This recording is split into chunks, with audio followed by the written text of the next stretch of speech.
Hi everybody, welcome back. This video is a little bit different.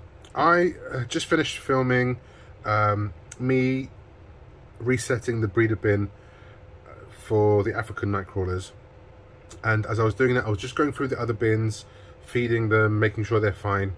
And while I was doing that, I thought, I know what I'll do. I will set up another starter bin with 200 African night crawlers with 2 gallons of bedding, and have that running so that I have a nice little system, so they each kind of finish like 3 days after each other. So every couple of weeks. The way that I'm doing it is that every 3 days I have a new bin to harvest, or a new breeder bin to reset. So while I was doing that, I went through the main bin to pick out 200 worms, which in a bin, if you checked us resetting this and harvesting this over the last few weeks, you would know that there are thousands and thousands of worms in here. However, what's been happening, or what's especially happened with this bin in particular, is I was messing around with trying different methods to pull these guys out. So the first method was the bait cup. The holes weren't big enough, the food was rotting inside. That was a complete disaster. Then we put the basket on top of here to draw the worms out. We did that twice. So, you know, I lost 2 weeks almost. Not lost, but you know, that whole process was 2 weeks.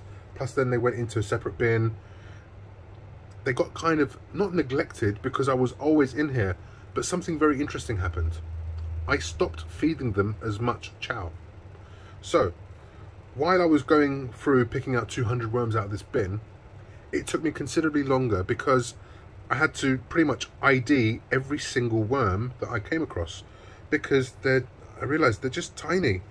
They're thin, they're not, you know, they're malnourished. When I say not malnourished, there's food in here, there's bedding, there was chow in their beddings, but they didn't get a feed as often as they would have done just regularly in this bin, and they were huge in this bin. You guys have seen my worms there, and I've been told I have the biggest worms on the internet, or the biggest African night crawlers. So, you know, I was quite proud of that fact. And the point is that they are not, like, forget the fact that there's, you know, thousands of worms in here. Forget that. I'm not gonna, you know, there's no way that I'm counting thousands of worms. But let's just do this, okay? That is an adult worm. This, oops, that one isn't. This one is. This is an adult worm that's in this bin, okay? Now, forget a bin that I'm feeding just worm chow to.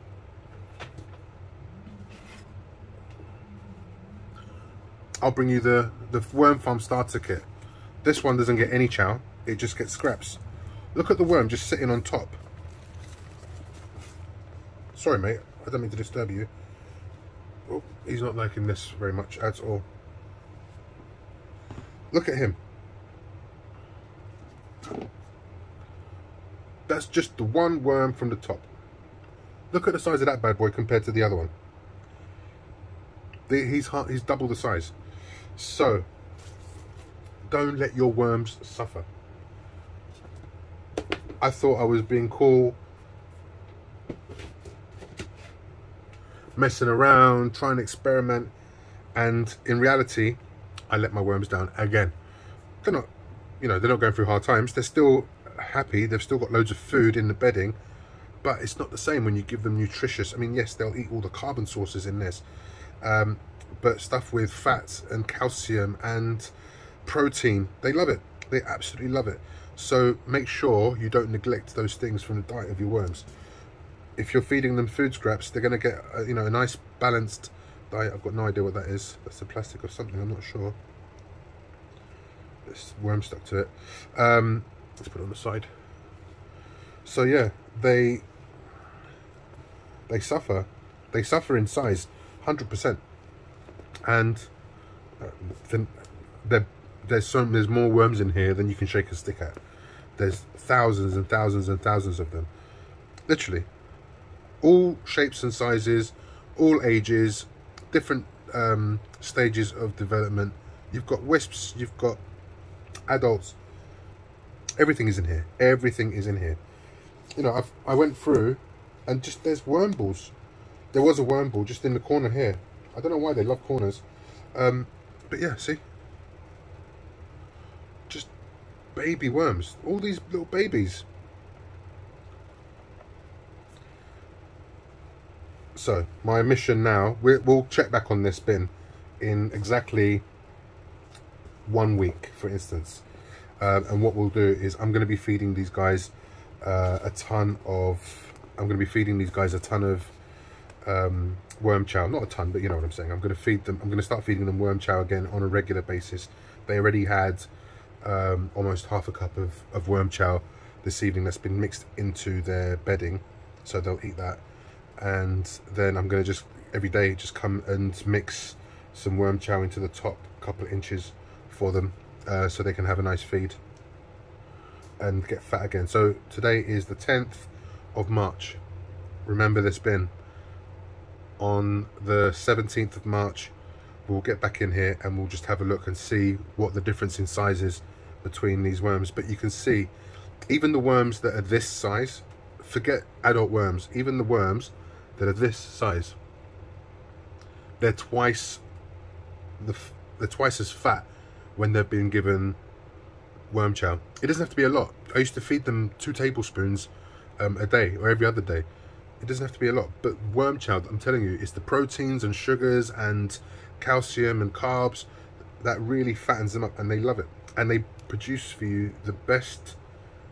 They produce for you the best castings. You saw my video with the castings. If you haven't done so, it's here. It's called Black Gold, because whilst they're consuming that worm chow, they're also consuming the bedding, and you know, Bob's your uncle. While we're talking about food and worms, I asked a question the other day in one of the videos, I can't remember which one, regarding potatoes. And I should have probably spoken about that before I buried all these sprouts. But while I was in here, I literally had the thought of why you can grow potatoes and have worms in the same container at the same time, and the worms don't eat the potatoes. And these sprouts gave me the answer. Worms won't eat something that's growing because there isn't nothing decaying. There's no bacteria decaying the cells, or the, what's the word that they use for that? My brain's gone dead. The chlorophyll inside of these greens. So if something is alive and it's growing and it's healthy, the worms won't eat it. They wait for the bacteria to start breaking down the cells of your food scraps or your worm chow or your greens or browns, and they consume that bacteria, which is at the same time breaking down your whatever the matter is, whether it's green or brown, whatever. And that made me think that's why these sprouts, because they could just continuously growing, they don't get consumed until they start to die and to decompose, and the bacteria gets at it. And so if you heard my question and you were thinking about what the answer is, there you have it. I'm no scientist, but I'm pretty certain that's the question. That is the answer, because even when you put banana skins in, they won't start to consume the banana skins until the chlorophyll starts to break down and the bacteria start to eat to decay the skins, the peels. And there you have it. There's Science 101. So on that note, please like and subscribe. You know what to do. Show your boys some love. Ring that notification bell. And if you have any questions or comments regarding this video, I would love to hear from you. And yeah, let's check back in 7 days and see what's going to happen with these guys. I'm really interested to know. I'm sure those of you who are regulars here are also interested to see that. And we're just going to see. I mean, let's just do one more. I don't want to disturb the feeding zone I just put there for the thing, but just for a mental note, let's just take a handful of worms from here. Sorry, my hand's out of focus. You can see, look at these worms. They're thin, skinny little things, skinny runts. So we're going to come back to these guys and make sure that they're well taken care of. I mean, he's not bad, but these guys are not bad. Adult worm, healthy, lively, but honestly, not the same size as what has been in this bin since I've had them, you know, since I've been taking care of them and feeding them chow. So 100% we are going to be fattening these guys up like we're fattening up a turkey for Christmas dinner. And there you have it. Be good as always, big love, and see you soon.